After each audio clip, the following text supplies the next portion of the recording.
हरिओम। ज्ञान का मतलब है मुड़ना, बदलना,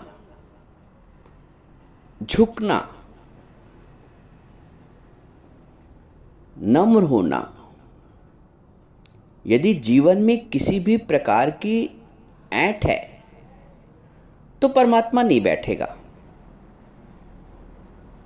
स्वभाव को ऐंठ मुक्त होना पड़ेगा, स्वभाव को निर्मल होना पड़ेगा, स्वभाव को नम्र होना पड़ेगा।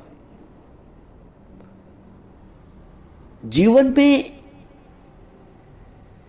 यदि हम विकार से निर्विकार की ओर नहीं मुड़े हैं,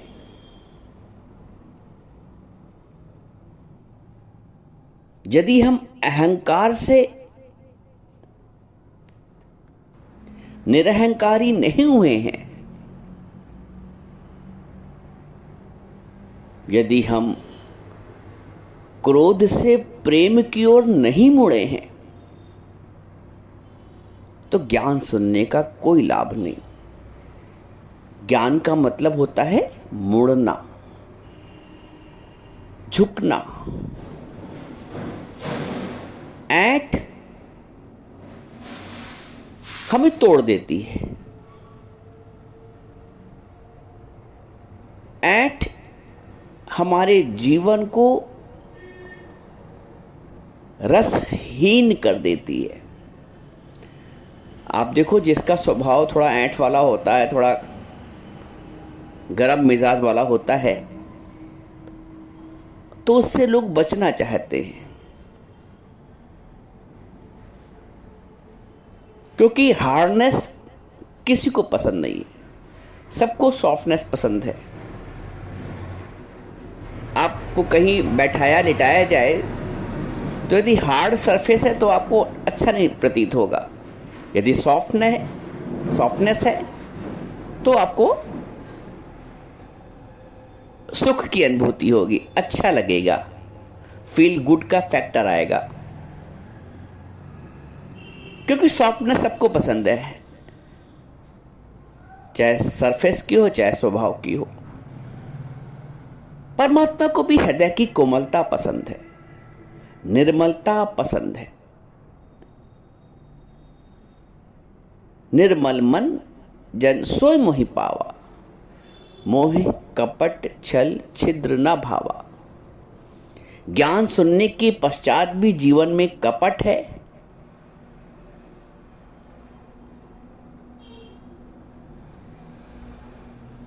तो यह हमें कहीं का नहीं छोड़ेगा। छल है किसी के लिए दिमाग में, हम ज्ञान के अधिकारी नहीं हैं। कपट मुक्त होना पड़ेगा, छल मुक्त होना पड़ेगा, वैर मुक्त होना पड़ेगा। निर्वैरः सर्वभूतेषु या सा मामेति पांडवा। जो सभी भूत प्राणियों में निर्वैरी है, जिसका किसी से द्वेष नहीं है, वैर नहीं है। निर्वैरः सर्वभूतेषु या सा मामेति पांडवा। हे पांडव, हे अर्जुन, वो मुझको प्राप्त कर लेता है जो किसी के प्रति वैर नहीं रखता है, निर्वैरः। इसलिए मैं कहता हूं कि ज्ञान का मतलब होता है झुकना, मुड़ना। मान लीजिए आपको किसी से बहुत दिन से बात नहीं हुई है, आपका अभिमान कहता है कि वो जब बात नहीं करता तो मैं क्यों करूं। आप कर लो एक कॉल, झुक जाओ, मुड़ जाओ। ज्ञान आप सुन रहे हैं तो आप मुड़ सकते हैं। जब अगला कभी नमस्कार नहीं करता तो फिर मैं क्यों करूं। आप कर लो नमस्कार, आप कर लो राम राम। अगले ने आज तक नहीं बुलाया तो मैं क्यों बुलाऊं। अरे आप बुला लो, दिल को बड़ा कर लो, मन हृदय को कोमल कर लो, मन को मोड़ लो। अरे जब बहू नहीं बात करती तो हम क्या बात करें। आप ही बात कर लो, आप ही झुक जाओ। झुकता वही जिसमें जान होती, अकड़ तो मुर्दे की पहचान होती। यदि जीवन में कोई भी अकड़ है किसी भी तरह की, किसी भी प्रकार की, वो मुर्दे के समान है। देखो मुर्दे में कोई लोच, जैसे मुर्दा कैसे अकड़ा रहता है, हाथ पैर अकड़ जाते हैं। तो यदि जीवन में अकड़ है तो यानी चेतनता गायब है। चेतनता अर्थात परमात्मा तत्व गायब है। इसको हमने गायब कर दिया अपने स्वार्थों की वजह से, अपने स्वभाव की वजह से, अपने संस्कार की वजह से। वास्तव में चेतना ही है जो सदैव जागृत रहती है, लेकिन क्योंकि हमने, जैसे ना कोई लैंप है, लालटेन है, उसके अंदर की लौ तो जल रही है, लेकिन ऊपर से इतनी काली खा गई है शीशे में, चिमनी में, तो उसका प्रकाश बाहर नहीं आ पाता है। तो हमारे पास भी स्वभाव की, संस्कार की इतनी कालिख आ गई है, जो हमारे चैतन्य स्वरूप का जो प्रकाश है वो बाहर नहीं आ पाता है। तो कैसे प्रकाश बाहर आएगा उस लैंटेन का, उस चिमनी का? आप जब शीशा उसका साफ कर दो, ज्योति तो जल रही है अंदर, शीशा साफ कर दो उसका, प्रकाश फैल जाएगा चारों ओर।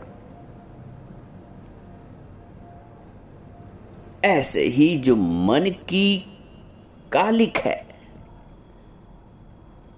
जब तक वो साफ नहीं होगा, निर्मलता नहीं आएगी। एक दर्पण है, शीशा है, यदि उस पर धूल चढ़ी हुई है तो हम कैसे अपना स्वरूप देख पाएंगे?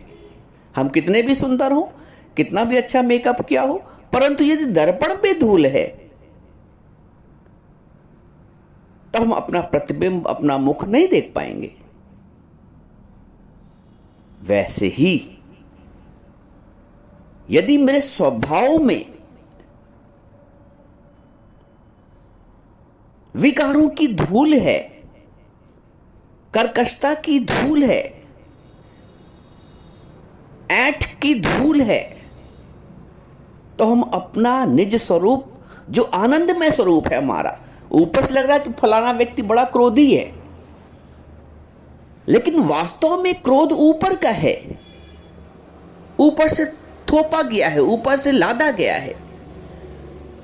वास्तविक स्वरूप तो प्रेम स्वरूप है।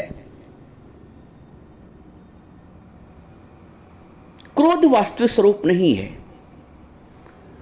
प्रेम और शांति वास्तविक स्वरूप है। तो ये जो क्रोध की कालिख आ गई है, जब तक ये नहीं मिटाओगे, और ये तुम्हारी ज्ञान के पानी से साफ होगी, धोई जाएगी, उसके लिए तुम्हें समर्पण करना होता है। सत्संग में बैठना, कानों से सुनना समर्पण नहीं है। बैठना और सुनना समर्पण नहीं है। समर्पण आंतरिक भाव से, मन मनाभाव होना पड़ता है,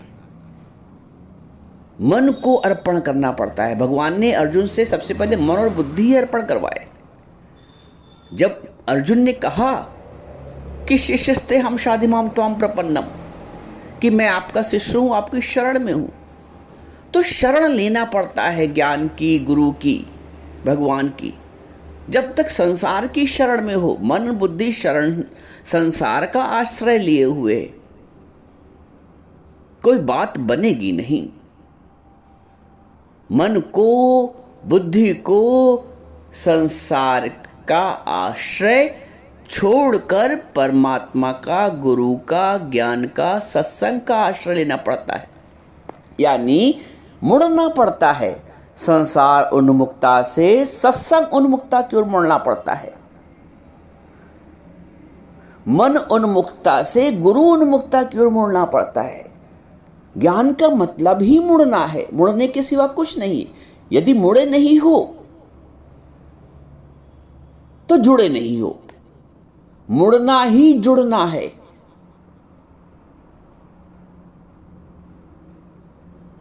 जीवन में लोच होना चाहिए।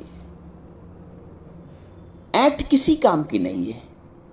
स्वभाव में लोच लाओ, झुक जाओ, जो तुमसे नहीं बात करता उससे बात करो। काहे की ऐंठ, काहे का अकड़, काहे की अकड़।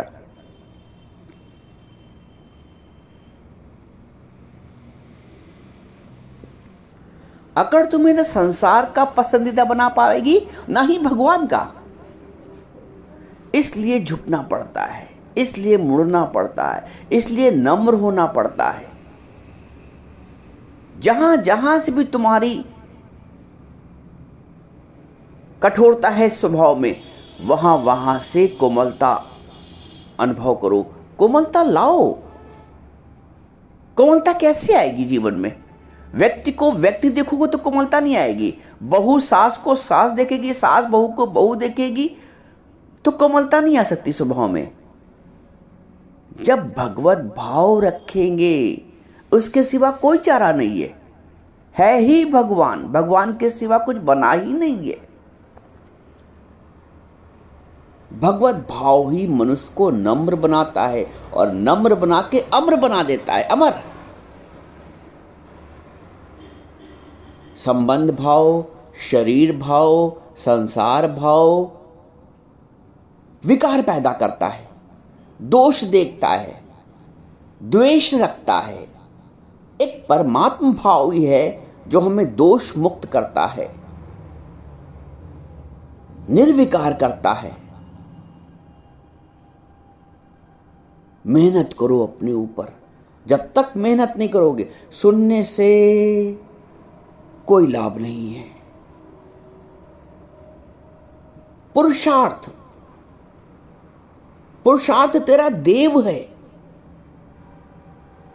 अपने ऊपर पुरुषार्थ करो। अक्सर लोग पूछते हैं ज्ञान लगता क्यों नहीं है, इतने साल से सुन रहे, इतने दिन से सुन रहे। कारण ये है कि हम मुड़े नहीं है। हम मुड़े नहीं इसलिए, न गुरु से जुड़ पाए, ना वाणी से जुड़ पाए, ना सत्संग से जुड़ पाए, ना परमात्मा से जुड़ पाए। मुड़ना ही जुड़ना है।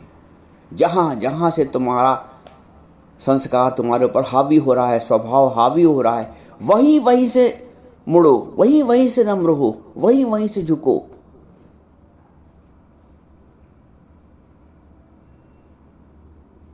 एक परिवर्तन जीवन में आना चाहिए।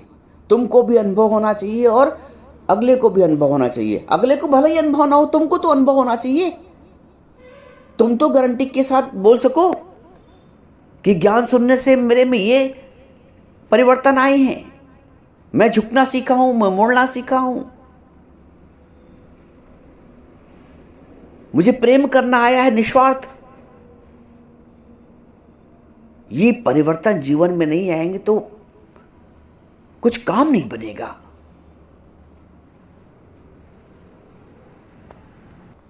आज सब अपना निरीक्षण करो कि ये ज्ञान सुनने के पश्चात मेरे अंदर प्रेम का भाव आया है, मेरे अंदर करुणा का भाव आया है, मेरे अंदर सेवा का भाव आया है। अगर सास की साड़ी पड़ी है बाथरूम में तो क्या मैं धोती हूं, धो सकती हूं? ये मोड़ जब तक जीवन में नहीं आएगा, क्रोध से करुणा की तरफ नहीं मुड़ोगे, प्रेम की तरफ नहीं मुड़ोगे, सेवा की तरफ नहीं मुड़ोगे,